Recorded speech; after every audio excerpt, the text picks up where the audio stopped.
হাওয়াই চপ্পল এবং পাদুকা এটার মেইনলি ব্যবহারকারী কারা, প্রধানত ব্যবহারকারী কারা আমাদের বাংলাদেশে? আমাদের বাংলাদেশে এটা প্রধানত ব্যবহারকারী হচ্ছে যারা রিক্সা চালক, যারা হচ্ছে শ্রমিক, যারা হচ্ছে দিনমজুর, যারা হচ্ছে কৃষক, একদম প্রান্তিক জনগোষ্ঠী। প্রান্তিক জনগোষ্ঠীর মানুষজন হচ্ছে আমাদের এই হাওয়াই চপ্পল এবং পাদুকার হচ্ছে ব্যবহার করে। এবং তারা মোটামুটি কত টাকার মধ্যে স্যান্ডেল ওনারা ক্রয় করেন? ওনারা 100 থেকে 150 টাকার মধ্যে স্যান্ডেল ক্রয় করেন, মাঝে মাঝে এর দাম 60-70 টাকাও হয়।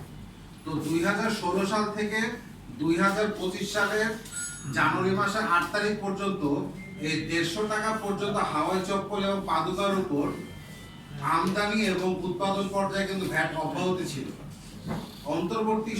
অন্তর্বর্তীকালীন সরকার অনেকটা হুইমসিক্যালি জানুয়ারি মাসের 9 তারিখ 2025 9/1/2025 এই যে আমাদের যে ভ্যাট অব্যাহতি সুবিধাটা ছিল সেটা হচ্ছে প্রত্যাহার করে নেয় এবং তারপর থেকে ভ্যাট আসলে ইম্পোজ করা হয়। এবং এর ফলে যেটা হয়েছে, প্রান্তিক জনগোষ্ঠীর উপর কিন্তু এটার উপর ভ্যাটের একটা চাপ পড়ে গেছে এবং চাপের ফলে কিন্তু তাদের এখন ক্রয় সীমার বাইরে কিন্তু এই পণ্যটা চলে যাচ্ছে এবং তারা কিন্তু এখন আগের মতো ঠিক মতো ক্রয় করতে পারছে না।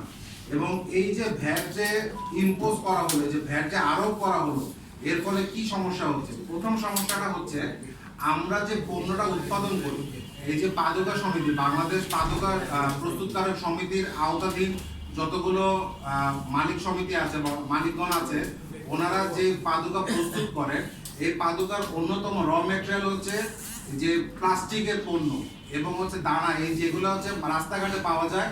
টোকাই শ্রেণীর লোকজন, গরিব শ্রেণীর লোকজন এগুলো রাস্তা থেকে সংগ্রহ করে, যেহেতু এগুলো হচ্ছে অপচনশীল। রাস্তা থেকে এগুলো সংগ্রহ করে এই মালিকদেরকে দেন, এই ফ্যাক্টরি মালিকদেরকে দেন।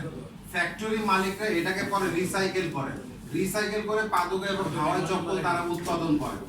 এখন এই যে ভ্যাট যে ইম্পোজ করা হলো, এর ফলে যেটা হচ্ছে, এখন কিন্তু দেশীয় উৎপাদন আস্তে আস্তে কমে যাচ্ছে এবং বিদেশ থেকে কিন্তু আমদানি অনেক পরিমাণে বেড়ে গেছে।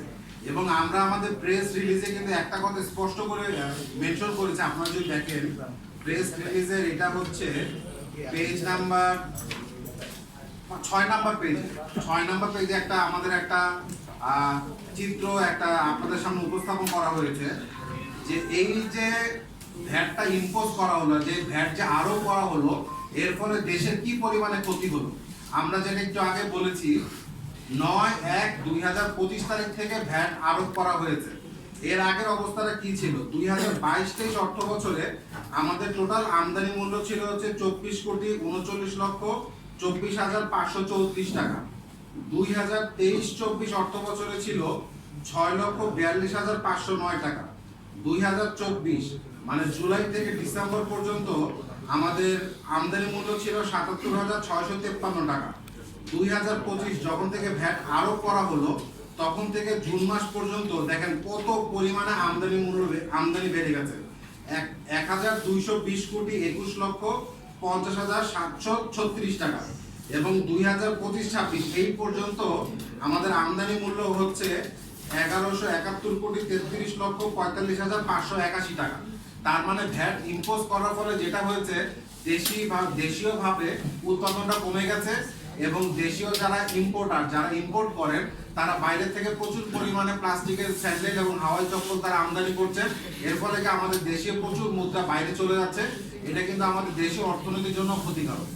সুতরাং আমরা মনে করি, দেশের জনগণের কথা চিন্তা করে এবং এই ইন্ডাস্ট্রির কথা চিন্তা করে, যে এটা একটা ক্ষুদ্র মাঝারি শিল্প একটা ইন্ডাস্ট্রি, এই ইন্ডাস্ট্রির কথা চিন্তা করে সরকারের উচিত যে ভ্যাটটা হুইমসিক্যালি অন্তর্বর্তী সরকার দেশের জনগণের কথা চিন্তা না করে, দেশের প্রতি কোনো কমিটমেন্টের অভাব থেকে তারা যে একটা সিদ্ধান্ত দিয়েছে, এই সিদ্ধান্ত থেকে বর্তমান গণতান্ত্রিক সরকার এই সিদ্ধান্ত থেকে সরে আসবেন এবং যে ভ্যাট যেটা অব্যাহতি ছিল, সেই অব্যাহতি সুবিধা আবার পূর্বের ন্যায় পুনর্বহাল করবেন।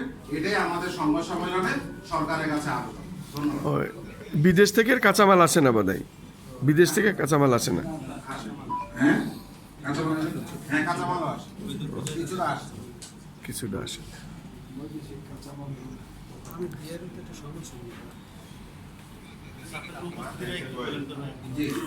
কারা কারা আছেন এখানে? কারা কারা আছেন নাম বলেন।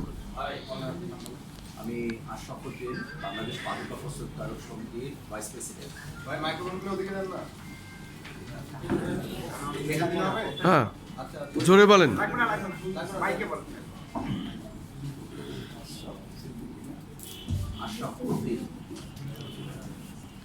আসসালামু আলাইকুম, আমি আশরাফ উদ্দিন, বাংলাদেশ পাদুকা প্রস্তুতকারক সমিতির ভাইস প্রেসিডেন্ট। আমি মোহাম্মদ আব্দুল কুদ্দুস রানা, সাধারণ সম্পাদক, বাংলাদেশ পাদুকা সমিতি। আবারও সবাইকে আসসালামু আলাইকুম ওয়া রাহমাতুল্লাহি ওয়া বারাকাতুহু। আমি বাংলাদেশ পাদুকা প্রস্তুতকারক সমিতির বর্তমান সভাপতি। আপনারা সবাই আমার জন্য দোয়া করবেন ইনশাআল্লাহ। আসসালামু আলাইকুম। নাম বলেন, নাম। হাজী মোহাম্মদ ফজলুল। আসসালামু আলাইকুম ওয়া রাহমাতুল্লাহি ওয়া বারাকাতুহু।